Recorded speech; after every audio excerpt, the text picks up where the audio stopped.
はじめに、シナネンホールディングスの事業内容と特徴を教えてください。はい。当社の特徴というのは、やはりプロパンガスを中心としたエネルギー事業をやっている専門商社という位置づけです。はい。で、やはり今後のエネルギー業界っていうのはですね、やはり全体のパイがどんどん縮小していく中で、どうやって既存の事業をベースにしてですね、他に展開していくかということが大きな課題だなというふうに考えています。我々のB2C っていうのは、プロパンガスを中心に、リテール、一般の消費者に、プロパンガスをメインにして売っていくのが B2C 事業です。それから B2B 事業っていうのは、シナネンを中心にして、灯油とか石油を販売しているのが B2B 事業です。で、それ以外のセグメントとして、建物維持管理事業だとか、それからシェアサイクル事業、それから、抗菌剤事業とかいうものがあります。で、我々、結構、バラエティのあるその事業展開を行っているんですけども、6年前にホールディング化しました。で、ホールディング化したときに、やはり当社の目的は、もっと権限を移譲してですね、スピーディーにですね、経営を行っていきましょうということでホールディング化しました。で、それは最初の目的として私は達成できていると思うんです。ただ、ちょっと弊害も出てきているなというふうに考えています。だからその弊害は何かというと、やはり個社の利益だけがやっぱり中心になって、これは当たり前の話なんですけども、グループ全体の利益よりも個社の利益がやっぱりプライオリティとしてはそれが高くなってしまって、全体のそのグループ全体の全体最適というのがちょっとできなくなったというところが出てきましたんで、もっと横串を刺して、グループ間各社での連携、積極的にやっていこうと思って、グループ連携推進室というのを来年度から発足させました。シナネンホールディングスに入社された時のことを教えてください。大学時代の私のラグビー部の先輩が、私の前の社長である崎村さんだったんですね。で、私は外資を4社経験しました。で、早い段階からもう60になったらば、もうサラリーマン生活をやめようというふうに思っていて、で、その時に、崎村さんから、こっちに来ないかというオファーがあって、この会社に来ました。ただその時に、その時の崎村社長に条件をつけたのが1個ありまして、私は自分の思ったこと、それから、こういうふうにすべきだということを、もう忖度なく言いますよと。それでもいいですかと。言わせていただけるんだったらば、この会社に来ますよという条件付きで、お話をさせていただきました。そしたら、崎村社長の方から、いや、そういう人材を求めてるから、お前に声をかけたんだというお話をいただきましたんで、入社を、社外取締役として入社をさせていただきました。やはり、日本車なんで、すごく年功序列型で、ピラミッド型のヒエラルキーの組織がしっかりした会社なのかなと思ってました。で、なおかつ、エネルギー業界っていうのは、川上にある会社ですので、そういう日本車の中でも、結構 IT 業界とかとは違って、純日本的な経営をしている、しっかりとした、意味でしっかりした会社で、悪い意味だとちょっとそういうような、古い体制の組織だなという、会社だなということは考えてました。はい。外資系だと、例えば会議に出てですね、黙ってると、次の会議から出てこなくてもいいよって言われるんですよ。でも、私すごくカルチャーショックを受けて一番のことは、この会社に来てですね、例えば経営会議だとか、取締役会っていうのに、当然社外取締役として出席しますよね。そうすると、結構多くの方が出られてるんです。取締役以外の方が出られてる。で、その時に、それ以外の方って、例えば取締役はちょっと別として、経営会議で、下の人たち何も、出てるだけで何も話をしないんですよ。で、なんで話をしないのかなって思う時に、で、ある時に、ある方が発言を求める時にですね、上司の方に、断って発言をするんですね。で、私ってすごいそれ聞いたときに、すごいやっぱし日本車だなと思って、もう外資系ではありえない。それと同時に、やはり上位方の組織で上の人が言ったことはもう絶対。下の人からそれに対して違う意見を持ってても、反対意見を言うことがなかなかないというところなんで、やはりこういう組織っていうのは、今はもう、昔は良かったかもしれない。これからはもう変えていかなくちゃいけないというところをすごく強く感じました。だから私は今、風土改革っていうのを始めてるんですけども、活発に意見が言える風通しのいい組織を作っていかないと、この会社はもう大きく成長できない。で、冒頭に戻りますけども、エネルギー業界っていうのは全体のパイが落ちていく会社ですので、その中で大きくしていくためには他の会社と吸収するか、または新規事業に進出していくか。その二つをやっていかなくちゃいけない。私は同時にやっていくべきだというふうに思ってるんですけども、そういう中では、やはり社員の意識を変えていかないと、吸収される側になるし、新規事業も創出できないというふうに思って、この風土改革を始めました。私が目指している風土改革っていうのは、やはり社員一人一人がですね、人として成長してくださいという話をしています。会社のために成長するんじゃないですよ。個人個人が他責の念を持つんじゃなくて、自責の念を持ってですね、人として成長していきましょうという話をしています。で、じゃあ自責って何ですかというと、やはり物事が起きたときに、これ、なんでこういう問題が起きてるかって言ったときに、やはり人間って他人のせいにして、これとか外部環境のせいにしてですね、だからしょうがないんだよねということで諦めてしまう。そうではなくて、もっと自分自身がですね、積極的に関わっていただいて、この問題を解決するためには自分としてどう向き合わなくちゃいけないかということを考えて行動していきましょう。で、それが人としての成長につながりますよという話をしています。だから私はよく言ってるのは、自分自身として成長してくださいと。自分自身として、例えばサラリーマンだったらば、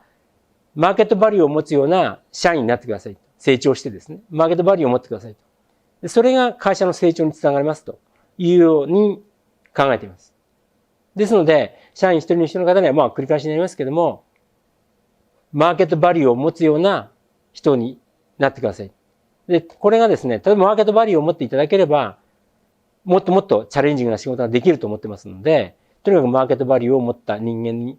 社員になってくださいということを社員の方には言っています。それと同時に、経営者の方には、マーケットバリューとか、その成長した社員が、この会社で働いていて、成長を実感できるような、そして成長していると、この会社で働いていたら成長できるというような会社にしていきましょうと。それは我々経営層に与えられた課題ですよと。もちろん経営層も一人の人間として成長してくださいと。その上に経営層はさらにそういうような社員、成長した社員の成長がさらに加速できるような、この会社にいたらもう成長できるよっていうような経営をしていきましょうということをさらに経営陣にはお願いをしています。この風土改革はやっぱ社員のこの考え方とか行動様式を変えなくちゃいけないということは思っていて、で、それを第二中計画でやっていきますというふうにアナウンスをしたんですよ。で、その時に、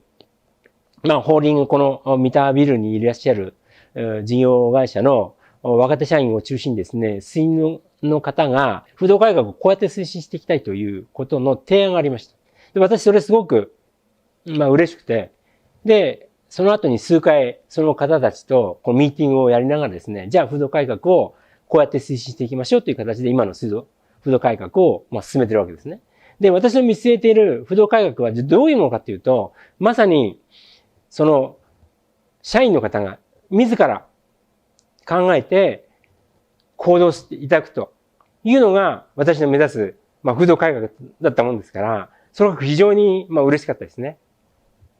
私がこの会社に来た時に、人材投資に対する投資が非常に少ないなと思ってました。で、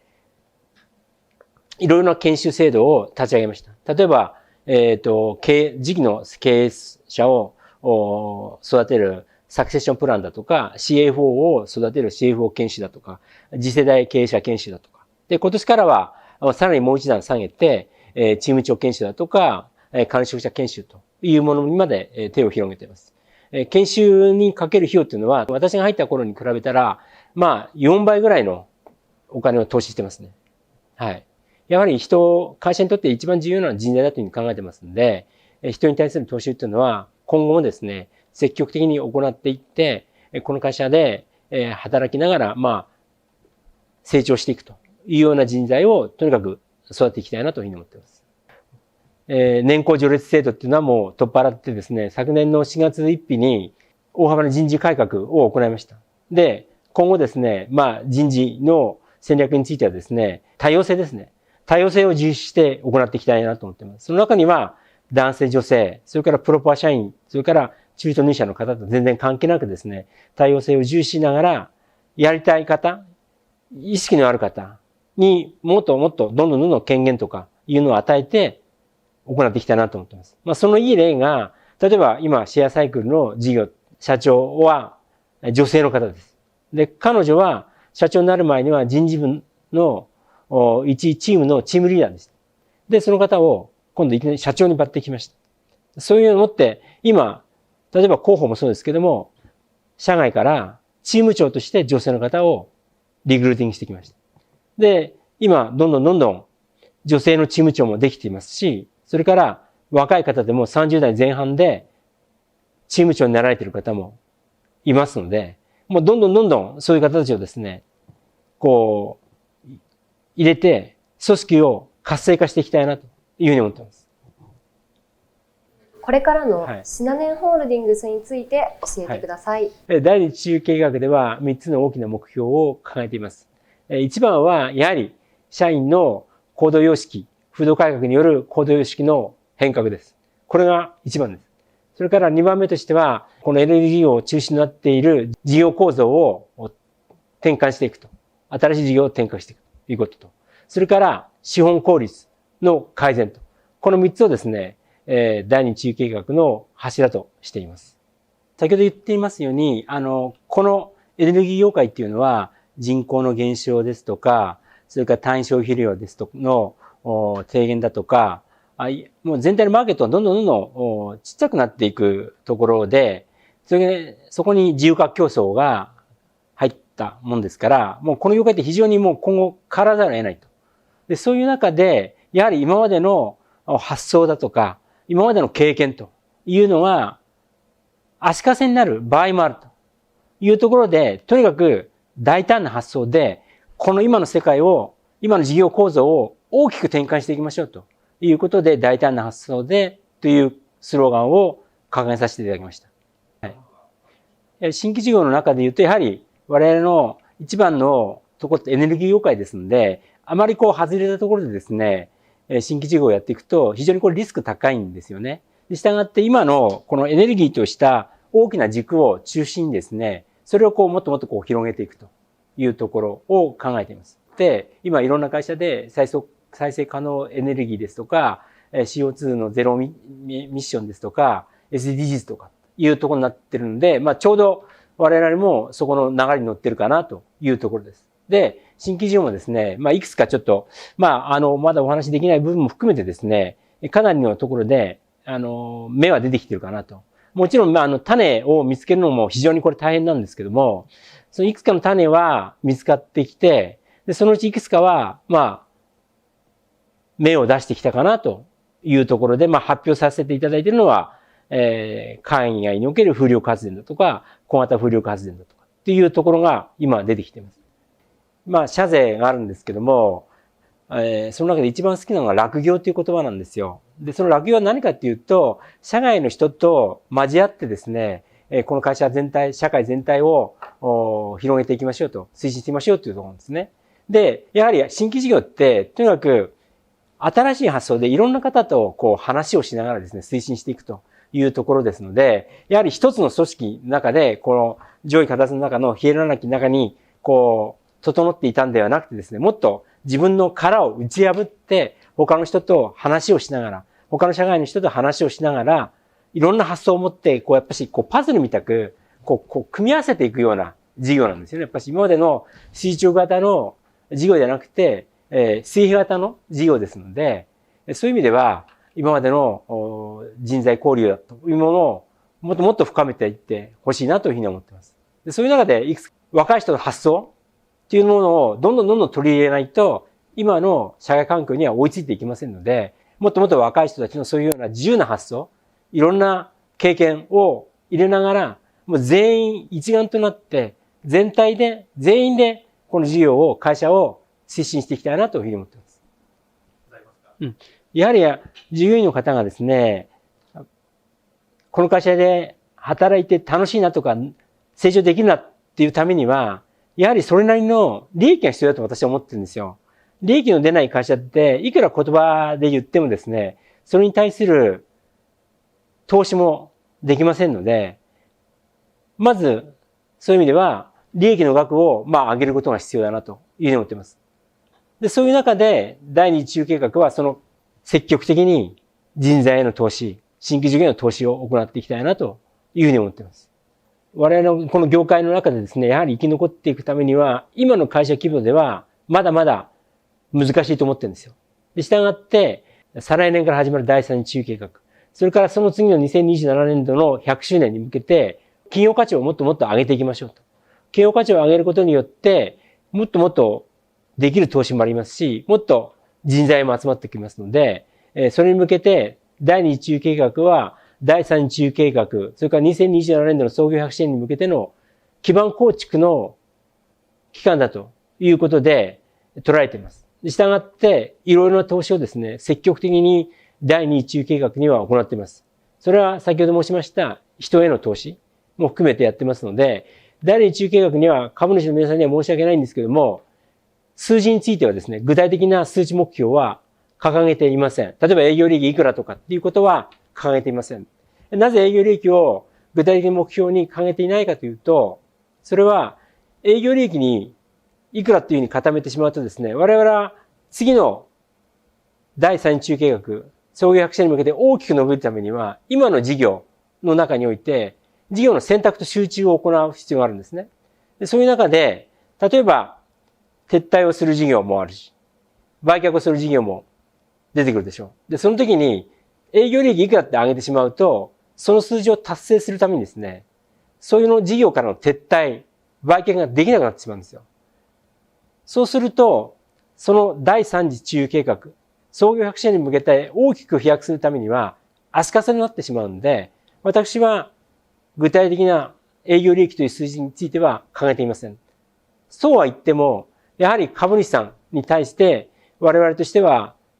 責任がありますので、営業利益ではなくてですね、ROE を